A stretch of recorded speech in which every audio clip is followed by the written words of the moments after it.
በኬሚሴ ሀገረ ስብከት እጅግ አሳዛኝ መረጃ ነው የተሰማው። የባቲ ጎሃ ጽባህ አቡነ ተክለ ሃይማኖት ቤተክርስቲያን የረጅም ጊዜ አገልጋይ የሆኑት ቀሲስ ፍሬው ሀብታሙ ትናንትና መገደላቸው ነው የተሰማው። በባቲ ከተማ የሚገኘው መኖሪያ ቤታቸው ላይ ባልታወቁ ኃይሎች በተከፈተባቸው በጥይት ጥቃት ነው ህይወታቸው ያለፈው። በጥቃቱ ወቅትም ባለቤታቸውም ከባድ ጉዳት የአካል ጉዳት አስተናግደው የተሰበረው። አራት ልጆች አባት የሆኑት በቅንነት እንደዚሁም ደግሞ ቅን አገልጋይ እንደዚሁም ለሁሉም ታዛዥና ብዙ ምእመናንም የሚወዳቸው የሚያከብራቸው ቀሲስ ፍሬው እንግዲህ ስርዓተ ቀብራቸውም ተፈጽሟል በትናንትናው እለት ማለት ነው። እና ሀገረ ስብከቱም የህዝብ ግንኙነት ክፍል ድርጊቱን በጽኑ አውግዟል። ይህ ድርጊትን ያደረሱ አካላት በአስቸኳይ ለህግ ቁጥጥር ስር እንዲውሉ በህግ ቁጥጥር ስር እንዲውሉ ጥሪ ተላልፏል የተባለው እጅግ አሳዛኝ መረጃ ነው። እንግዲህ እንደዚህ ያለ አባቶች ላይ ግድያውን ተጠናክሮ መቀጠሉ ብዙዎችን ያሳሰበ ነው የሚገኘው። ይህ መረጃ ሼር ሌላኛው ምርጫችን የሚሆነው በሆርሙዝ ሰርጥ ጋር በተገናኘ በሆርሙዝ ሰርጥ ላይ ሲያልፍ የነበረ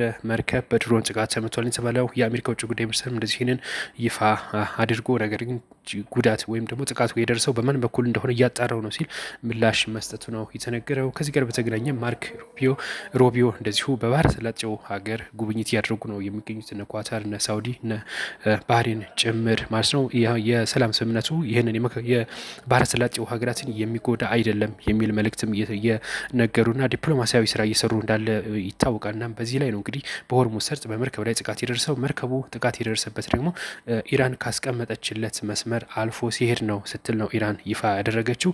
የዶናልድ ትራምፕ መንግስትም እንግዲህ ከዚህ ጋር በተገናኘ ከባድ ትችት አቅርቧል። አጣርተን ትክክለኛ እነሱ ከሆነ እርምጃችን እንቀጥላለን የሚል አይነት መልስ ነው የሰጠው። እንግዲህ የኢራን አብዮታዊ ዘብ እንዳስታውቀው ከሆነ እኔ ካስቀመጥኩላቸው ክልል ውጭ የሚወጡ መርከቦች ላይ ጥቃት አደርሳለሁ ብሎ መናገሩ የሚታወስ ነው።